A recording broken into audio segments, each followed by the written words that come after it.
So in last class we have created all those AOVs, and if you will see, these are the AOVs that we have created. But thing is that these AOVs are on in each and every layer. It means it will render each and every layer with will render with all these AOVs, but we don't need that. What we need is with BG Beauty, most of the light and specular passes or any material passes should come, not the crypto matte and all, because crypto matte we have another layer. Like that, for BG Beauty we don't need all those crypto matte and Z depth and shadow mattes, because character shadow matte will have our shadow matte, this BG Z depth will have our Z depth. But having AOVs on in all the layers will only add up to our render time. Okay, so we need to make it like it should be on in like for instance you can say these three AOVs RGBA and RGBA-B and RGBA-C. These shouldn't be on in occlusion, matte and Z depth. So what we need to do is we have to somehow override that. It should happen that in this layer only all those AOVs are on, and in this layer whatever is needed is on. Okay, for that we have already discussed about the layer override, what it is, and we are going to use that only. So what I will do is basically I will just turn off each and every AOV in master layer, because most of the layer will be those in which we don't need AOVs. So layer overriding each and every attribute in each and every layer will be a big task. So that what I'm doing is I will go to BG Beauty, and then I will start applying create layer override. Okay, for that you have to click in this box, right click, create layer override. Okay, we don't need crypto matte, skip them, and then go to diffuse emission. Actually emission is not there, but we have added, so that's why I'm just overriding it. Okay, specular, triple S, and create lower override. What if by default by mistake I have something like I have created override for some emission or anything like that? I don't need emission. What I can do is basically right click, and here will be the option to remove layer override. Okay, and there is one more option, that is lock attribute. If you will do that, it will be locked. You can't change anything in any layer. It won't be you won't be able to do any layer override or anything, so it should be unlocked. So now as we have created layer override, it is time to turn them on. So I'm turning them on one by one.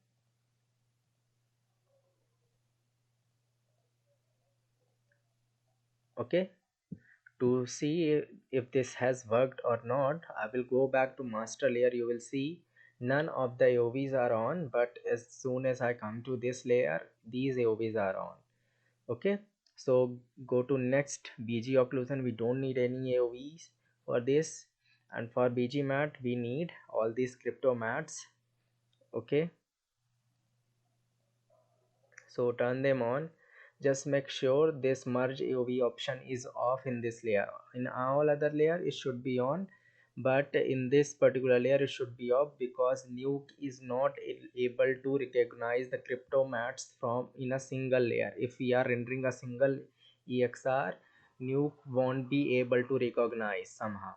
That's the issue. So we need to actually random these three AOVs as separate renders, so that new could read it.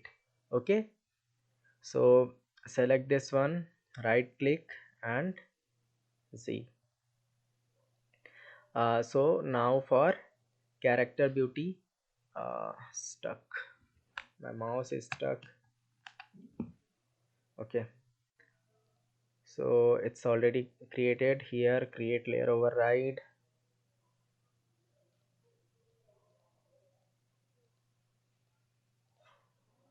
not shadow.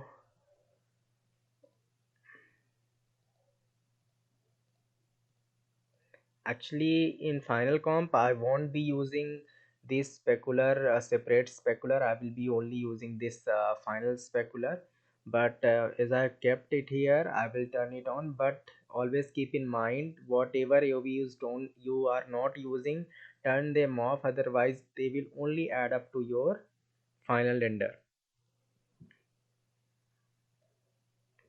So occlusion we don't need. For character matte we need this crypto matte. Okay, and for shadow we need COC, as well as we need shadow matte. And for this character BG reflection, means the reflection of the character on BG elements that are reflective, we need specular and transmission. This is it. So this is how we can layer override or anything. Okay, also for final output I will layer override later on. Okay, because in BG beauty we will have most number of samples, but BG occlusion, BG matte, this Z depth and all won't need that much of sample. What is sampling we will discuss in next class in depth. Okay, so for now this is it. Layer override is a very powerful tool. What all you can do is, like, there is a vast application of layer override. Sometimes it could be like that, just uh, for example, maybe this sky sorry, this lit A, I need it bit closer in character beauty more than this BG beauty. I will tell you. Go to perspective, you have selected it, press F. Okay, and this slide I want it slightly closer to the character beauty, character in character beauty, because I want more influence of this one on the character. For instance, I'm not going to do that, but I'm telling you just an example. So thing is that I've selected it. Okay, I will go to this character beauty, I will go to attribute, and there is this transform node. Right click, create layer override, right click, create layer override. All the three transformation attributes I have added that. And now if I will change, you will see that if I'll go back to BG beauty, it is at original place, but in this layer it came to this place. Okay, like that. If I want the intensity to be bit more in this layer, so create layer override and made it 30. Okay, and here if I will come, you will see it's still 20. So like that you can do a to many, even for transformation and all. Maybe you want it bit closer, okay, bit down here in some layer, in some layer you don't. Actually it won't happen, but just assume that sometime it happens, like that may there could be some interaction between intersection between the this mat or the character. So in BG beauty it's coming fine, but the character beauty, of course, there could be some interaction. So what we could do is, basically we could just move it bit down so that interaction couldn't be there. Okay, yeah, it could be a bit confusing what I'm saying, but thing is that what I'm saying is, basically all the options that could be changed or that could be manipulated or animated can be low. You can apply layer override to them and make the best use of it. Okay, so this is it, guys. Let's move to next class, that will be your Arnold sample, or you can say Arnold render setup. So you will see all the sampling settings and all. Okay.